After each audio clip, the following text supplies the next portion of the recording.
चे मुख्यमंत्री आदरणीय फडणवीस साहेब आणि आमचे मंत्री जलसंधारण मंत्री राठोड साहेब आणि आमचे राज्यमंत्री इंद्रनील नाईक साहेब यांच्या एकत्रित या विचार मंथनामधून हा उपक्रम पुढे येतोय आणि हा उपक्रम पुढे नेत असताना ह्या लोकांचं फार मोठं योगदान याच्यात राहणार आहे। त्याच्यामध्ये आमच्या सर्व राज्याचे आमचे मंत्री, पालकमंत्री, आमदार महोदय,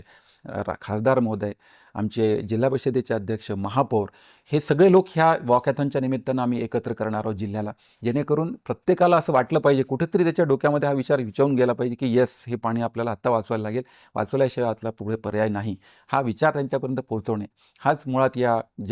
म्हणजे सेव्ह सॉईल, सेव्ह वॉटर आणि सेव्ह युअर फ्युचर टुमॉरो असा त्याच्यामागचा मूळ उद्देश आहे। नक्कीच हा उपक्रम राबवत असताना जर काही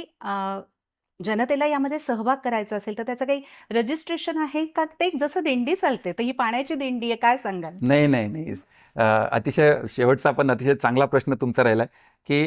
ह्याचं आम्ही काय केलं, याला एक QR कोड दिलेला आहे आणि या QR कोडच्या माध्यमातून प्रत्येकाला, ज्याला कोणाला याच्यामध्ये वॉकॅथॉनमध्ये सहभागी व्हायचं असेल तर त्याला वॉकॅथॉनसाठी, किंवा ज्याला रील फॉर चॅलेंजमध्ये सहभागी व्हायचं असेल तर त्यांनी रील फॉर चॅलेंजसाठी हा QR कोड त्यांनी रजिस्टर करून घेतला पाहिजे। QR कोडवरती आपली नोंदणी केली पाहिजे आणि मग त्यांनी त्यांचा जो आमचा हॅशटॅग आहे save soil save water, hashtag save soil save water, याच्यामध्ये त्यांनी आपली जी काही रील आहे ती रील त्यांनी टॅग करावी, जेणेकरून ती आमच्या अकाउंटला ती दिसेल आणि मग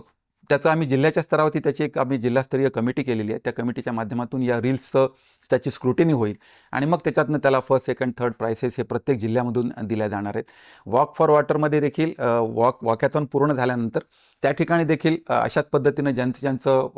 वॉक त्यांनी यशस्वीरित्या पूर्ण केला त्याच्यापैकी पण काही लोकांना CSRच्या माध्यमातून आम्ही काही बक्षिसं देण्याच्यासाठीचं नियोजन करण्याचं जिल्हाधिकाऱ्यांना विनंती केलेली आहे। त्याही लोकांना त्याच्या एक टोकन म्हणून त्यांना एक काहीतरी आपल्याकडून दिलं जावं, एवढे लोक जमल्यानंतर, म्हणून त्यासाठी त्यांची पण आम्ही व्यवस्था करत आहोत। तर या QR कोडचं मात्र रजिस्टर नोंदणी ही आवश्यक आहे, जेणेकरून आपल्याला हे कळेल की महाराष्ट्रामधील लोक हे किती जागरूक आहेत, महाराष्ट्रातील किती लोक हे